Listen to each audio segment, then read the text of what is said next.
नसीराबाद में एक शख्स जो लाश हथके वियो आहे। आलमवारी कब्रिस्तान मां लाश मिलियो आहे। हथायल लाश जी सुञाणप मक़सूद फुलपोटो तौर कई वई आहे।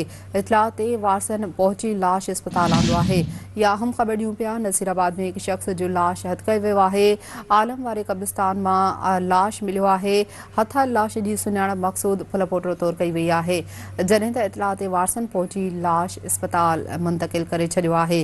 या अहम ख़बर अवां सां शेयर कयूं पिया। नसीराबाद में एक शख्स जो लाश मिलियो आहे। अवां ॿुधायूं पिया आलमवारी कब्रिस्तान मां लाश मिलियो आहे।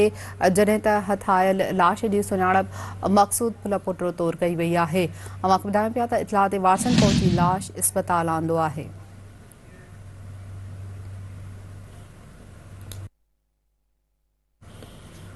ब्रेकिंग न्यूज़ आहे असां शेयर कयूं पिया। नसीराबाद में एक शख्स जो लाश हथके वियो आहे। हवाले सां असांखे ॿुधायूं पिया त आलमवारी कब्रिस्तान मां लाश मिलियो आहे। जॾहिं त हथायल लाश जी सुञाणप मक़सूद फुलपोटो तौर कई वई आहे। इतला ते वारसन पहुची लाश अस्पताल आंदो आहे।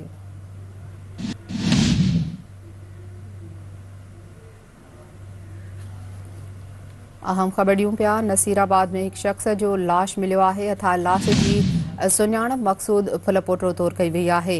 तफ़सील मालूम कयूं था सिंध टीवी न्यूज़ रिपोर्टर अलाह बख्श कुरैशी खां। अलाह बख्श, लाश हथके वियो आहे कब्रिस्तान मां, छा तफ़सील आहिनि?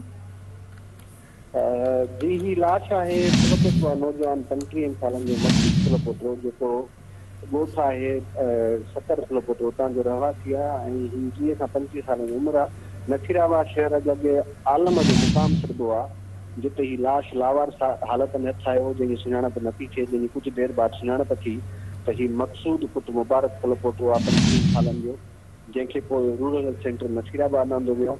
फोटी मनशियात जो आदमी हुयो, हीरोइन पीअंदड़ हुयो ऐं हीरोइन पीअण सबबि हुनजो मौत वाक़िअ थियो आहे ऐं रूरल सेंटर में लाश आंदो वियो जिते ज़रूरी कार्रवाई बाद लाश वारसन हवाले करे कयो वियो ऐं वारस लाश खणाए पंहिंजे ॻोठ रवाना थी विया आहिनि। वॾी महिरबानी तफ़सील ॾियण लाइ।